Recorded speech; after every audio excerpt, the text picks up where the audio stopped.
బీజేపీతో పొత్తు పెట్టుకున్న ఏ పార్టీ బాగుపడలేదా?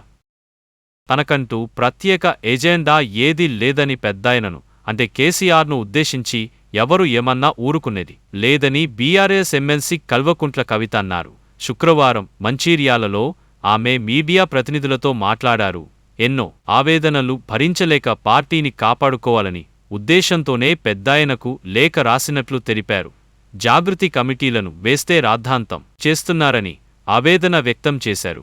భాగ్యరెడ్డి వర్మ పివి నరసింహారావు వర్ధంతి కార్యక్రమాలను జాగృతి ఆధ్వర్యంలో చేశామని అది కూడా బీఆర్ఎస్ను వ్యతిరేకించినట్లా అని ప్రశ్నించారు.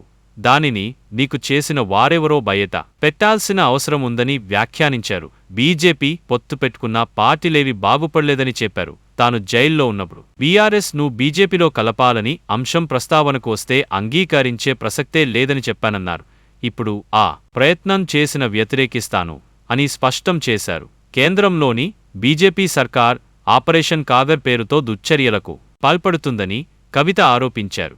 మావోయిస్టు నేత నంబాల కేశవరావు ఎన్కౌంటర్లో మరణిస్తే అంతిమ సంస్కారాల కోసం కుటుంబ సభ్యులకు మృతదేహాన్ని ఇచ్చే సంస్కారం కూడా లేని పార్టీ బీజేపీ అని వ్యాఖ్యానించారు.